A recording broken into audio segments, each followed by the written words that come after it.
What's up, everybody? You see I've made some changes to the channel, and today I get to show you that I am starting the build on the 283 Chevy for the Impala. Woo!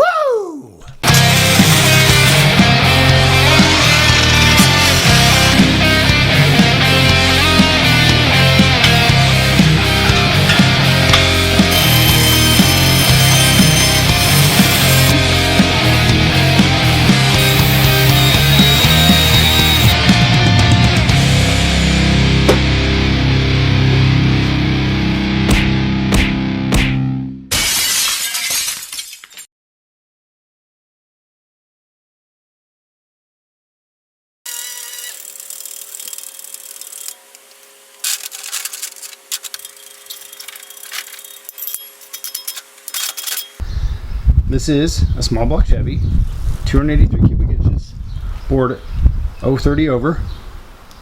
It has Edelbrock E-Tec 170 heads on it. These heads are Edelbrock's version of the Vortec heads. They're aluminum. They have the same exhaust and intake valve specs as GM's Vortec heads. When I asked Edelbrock if I could use their 2099 top end kit to put on top of my 283, they told me that it wouldn't work because the valves would hit the cylinder walls. Keep in mind, Edelbrock sells that kit and they spec that it's viable for the 305 all the way up to 400 cubic inch small block Chevy. I went through it with Ed Wasserbeck at Wasserbeck Speed Shop today. He shined a flashlight into the intake and exhaust ports and showed me what happens when he turns the crank. I have tons of clearance between the valves and the cylinder walls when using the same hydraulic cam that's spec for these heads in the Edelbrock top end kit. So any crap you see on the forums that says Edelbrock heads will hit the cylinder walls on a 283 is BS. This is going to work, and it's working great. Ed spec'd the cam, did some calculations. I asked him if he could find me a better cam. He said, nope, for what you want to do with this engine, which is a boosted, straightable engine in the 400 horsepower-ish range, he said you couldn't get a better cam than that. So, there you have it.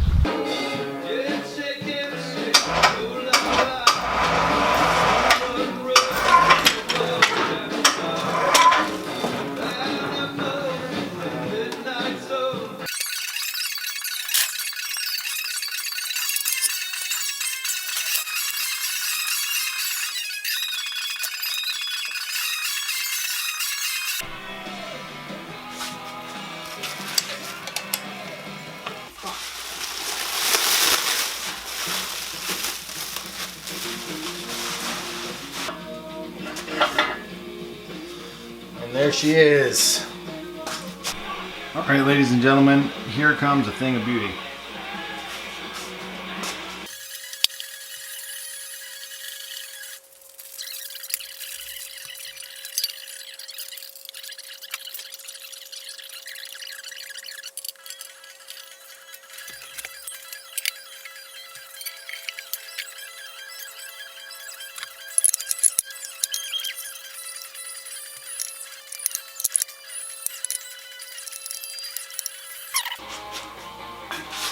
Oh, yeah.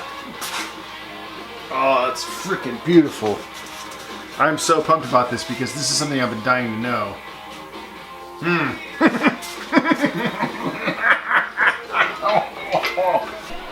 I hope I'm not jinxing this, but because the Impala X-frame is so tight around the engine, the concern has been that you don't have headers that can fit between the frame rails, and that's why I got these block hugger headers that have a little bit of an angle here so it just dumps down. This is where the engine mount goes.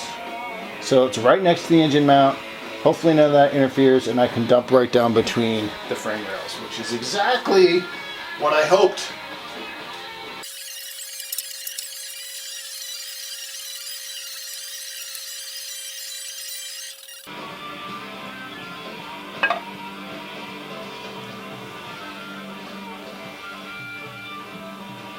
I kind of want to mix old and new, you know, sort of retro. Like it's got these are the original valve covers, which I sanded and polished. They were so rusted. I'm going to leave them like that. Everything's just mocked up, no gaskets. They're just like 2 bolts holding everything in. I just want to see it. I just want to feel it. I just want to be excited about it.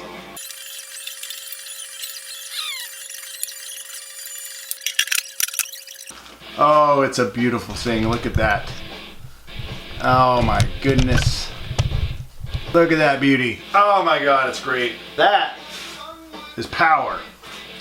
Now, it's only a 283. You know, that same footprint could fit 383, 400 cubic inches. For my car and my purpose, that is a beautiful thing. And I can't wait to put it in there and bolt a Rotrex on it.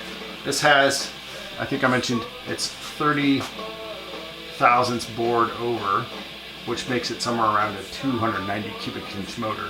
So if you think about a Mustang 5.0, you know, that's a 305. So this is not far below that. This is like a 4.8, 4.9 liter engine, which is still plenty for a V8. Forged pistons, forged rods, and the crank on the 283 is forged, even though it has smaller journals. I'm hoping that, you know, in its naturally aspirated form, this thing could be in the upper 200s, you know, maybe 290-ish horsepower, you know, 1 horsepower per cubic inch, maybe even near 3 with the breathing that it's going to get out of these Edelbrock heads. But once I've built the supercharger on it, if I get in the 3s, which shouldn't be difficult at all, I'll be plenty happy. And if I get anywhere close to 400 horsepower, I'd be freaking ecstatic. The original valve covers. And then polished and cleaned. Dynatech headers, stainless. Proform electric water pump. Edelbrock air gap intake manifold. Edelbrock E-Tec 170 heads with a hydraulic roller cam conversion. And some generic chrome timing chain covers and oil pan. It's a beautiful thing. I can't wait to get it in the car. I'm aiming for a stealth supercharger mount. So here's the Rotrex unit, and it is very compact. Unfortunately, it needs to have one side down, which is this side, and it needs to face this way. The intake needs to face towards the back because the pulley is here. That needs to line up in this plane, which puts the intake tube pointing at the exhaust and the engine mount. Similarly, it's going to be like this on this side. Alternatively, which is where most superchargers are, is they're up here or here, which means you can see it. So I kind of wanted to go stealth. On the other hand, I could just not go stealth and I could just own it and be like, look, supercharger, which might just end up being how it goes. Why the hell not? Oh, we're going way lower than that. 0DL?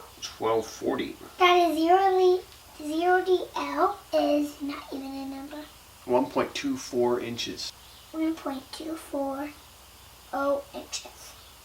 That it? Yeah, 1.240 inches. Daddy, you got a lot of wood in here. Yeah, there's a whole bunch of stuff in here, isn't there? Why is there a lot of wood in here? Because you've been building. Because we've been building stuff. So then what is this huge?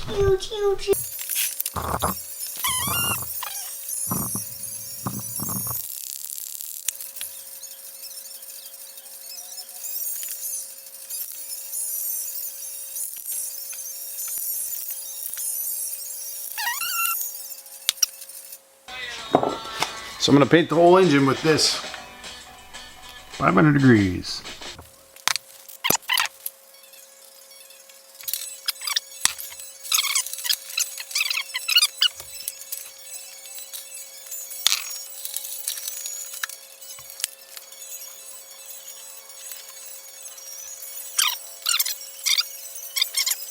I lost my balance.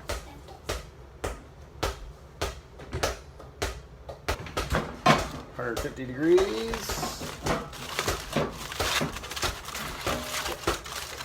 See if that be nice and warm. Let's try.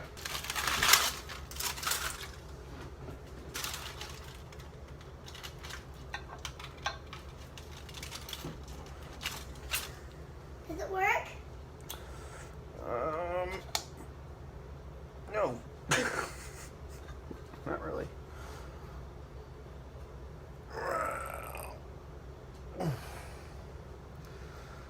bit better than it did, but not great.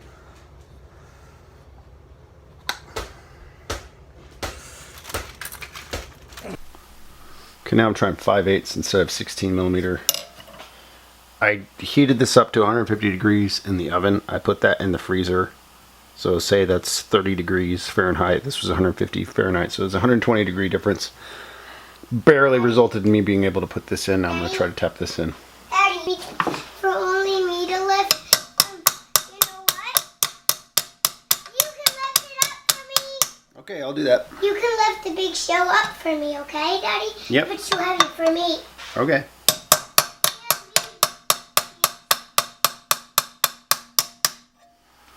Hey, this is working. How I heated this up, and then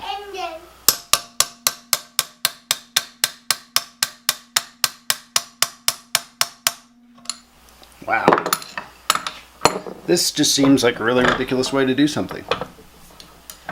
And then it did. It's kind of working. Kinda, Daddy? Yeah. But it's already done working. It's now temporarily installed. Daddy, it's now the time. What do you think? Good. Do you think it worked? Yes. Okay. So I have this pickup tube put into the pump. The pump is mounted on the stud. It's temporarily mounted down. I have borrowed a lot from different YouTube videos in the assembly of this. There's a lot of people I saw that are banging this thing in here, pressing it in here while it's on the engine. Melling says don't do that. I used the method of banging it in while it was in the vise, and I also did the preliminary step of putting the pickup tube in the freezer and putting the pump in the oven at 150 degrees so that I could take advantage of the expansion and contraction between the two metals in order to get it started. That kind of worked. I think I can credit that with helping me get it started. But in the end, I had to put it in the vise and pound it in place with a 5/8 wrench. I think it was a 5/8 wrench. And Melling says don't do that either. So, hey, you know, Melling, I don't want to buy your $78 tool. Sorry. So that's how I put it in here. Melling has also recommended using some spacer to make sure that the pickup tube is appropriately close to the bottom of the pan. So I'm using this Allen tool, this hex wrench, because it's about a 1/4 inch thick. I've seen anywhere from 3/8 to 1/4 inch recommended spacing on the bottom of the pan. I'm using the trick from Melling where I put some grease on this right here, and when I put the pan on, I'm going to make sure that it touches the pan, and if it doesn't touch the pan, I know that, you know, I'm not too far down anyway. I also have these gaskets on here. I'm not sure if I'm going to use these cork gaskets. These look kind of cheap. But at least they give me a representation of spacing so that I can tell how far off the block the pan will be, and that will also affect my spacing between the pickup tube and the bottom of the pan. Okay, that's about where we're supposed to be.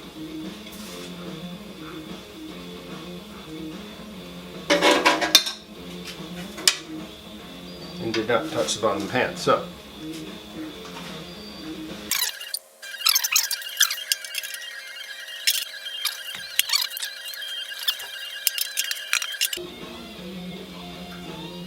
okay, we touched the pan. That's good enough. You can see a little bit better here how I was arranging that. So this hex wrench is about a 1/4 inch thick. Grease on it, it's taped to the screen, and I use that as my reference for depth inside the oil pan. So I'm going to use this gasket maker in addition to this gasket material, particularly in the areas where there's a transition to different surfaces. So the timing cover has a transition here. This goes around, and then there's a transition here near the rear main. And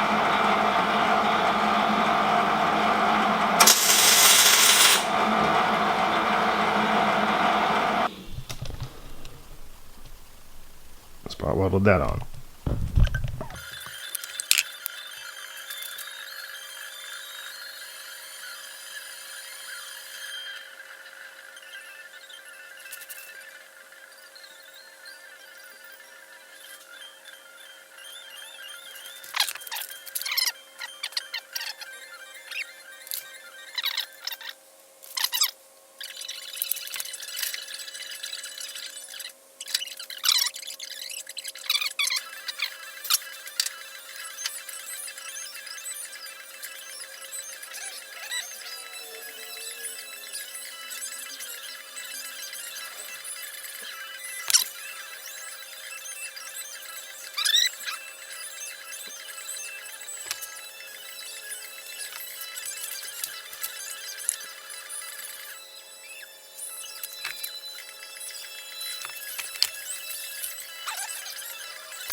Beautiful.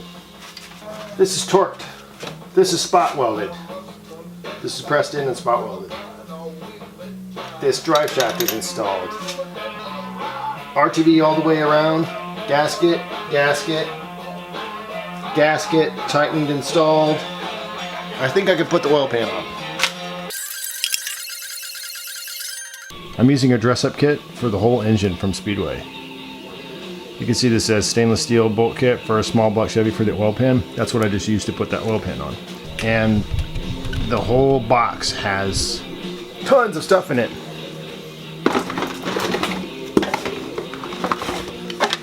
Look at all those goodies. See that? Isn't that fun? Thank you, Speedway. I'm not sponsored by Speedway, but I wouldn't mind it.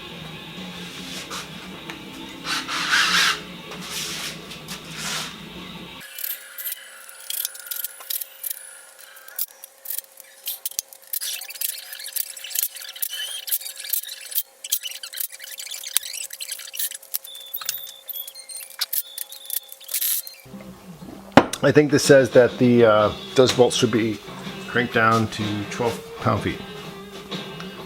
So let's verify.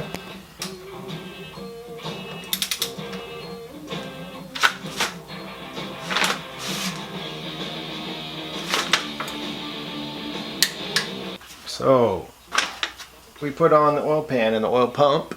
This timing cover is now on with the gasket. Put on this fuel pump block off plate because I'm not going to be using the mechanical fuel pump. I've got an EFI set up. What comes next? I could do the water pump. I'm going to hold off on that just because I don't want to have to undo it. What I'm really driving towards, what I'm really looking forward to, is figuring out the whole Serpentine setup with the Supercharger. That's what really needs to happen here. And once that's done, I want to at least get it figured out, mocked up. And I might then have to disassemble it again, and then I got to figure out how to bolt the T56 to the back of this thing. But as long as I'm on this stand, the front is where all the action is going to take place. I could put on the gaskets for the intake manifold and get those settled. I need to get the distributor figured out. I need to put some sensors in, whether it's for coolant temperatures or whatever. There's one drain hole I need to plug over here. I need to figure out the Serpentine or the balancer hub and whether or not it's going to be a fully integrated Serpentine unit. I'm really interested in the ATI Super Damper. The ATI Super Damper comes integrated as a Serpentine pulley. I think that's interesting for a number of reasons. One, you can drive a Serpentine accessory really close to the block and it reduces the overall protrusion of parts on the front of the block, and I want to keep it all as compact and as neat as possible. If I can't achieve using an ATI Super Damper with an integrated pulley, I can just get the Super Damper and bolt on a pulley to it, which may be 1 or 2 deep. I'm not sure about some things. One, Serpentine drive needs to go to the power steering pump, wherever that is, whether it's here or here. The power steering pump will likely be powering my power steering, obviously, as well as a Hydro Boost brake system. So that power steering pump is very critical. So maybe it'd be interesting to have a dedicated belt just for that. Then I'll have the water pump, which will be electric. I'll have the alternator, and then I'll have the supercharger. So I want the supercharger to be dedicated. The worst case scenario, I cut the belt and I'm not running boost anymore, but I can still run the car.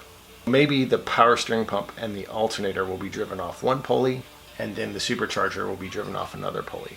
That means that I also have to determine the diameter of the crank side of the pulley. So, in summary, an integrated Serpentine pulley in the ATI Super Damper would be great, because then I can drive power steering pump, alternator, then add another pulley of a size of my choice to drive the Rotrex. Sense? Let's do it one more time. ATI Super Damper with an integrated Serpentine pulley drives power steering pump, alternator. That's one loop. Second lube is a pulley of the correct size bolted onto the HEI super damper, which drives the Rotrex. The drive ratio of that pulley and the Rotrex pulley determines the boost level. Rotrex is very specific about the pulley that they've already installed. They don't want you installing anything else, and if you do install something else, they want you to use something they recommend. A lot of history out there of Rotrex superchargers breaking at the pulley shaft, and it has a lot to do with misalignment and potential stresses on that pulley and it being weak and maybe using the wrong pulley. So I want to do everything according to how Rotrex says it, be conservative, and then upgrade from there if I feel confident in doing it. Even if I only run 6 psi on this thing, which I hope puts me in the upper 300s, that would be a fun way to start and just get this thing tuned in and dialed in, and then I'll figure out how to make more power from there. I would not be surprised if someday I take the Rotrex off in favor of something else. Whether it's another blower, another centrifugal blower with more power capability, or even twin turbos, which would be awesome, which would eliminate a belt. But we'll see. Oh, another thing I need to figure out, oil filter, whether I'm going to use a conventional one or something different. Once I get the oil filter put on and I figure out the serpentine pulley situation, I could conceivably fill this thing with oil and prime the pump. I'm considering messing with it right now just to drive the pump and make sure that all that linkage is set up right. And there we go.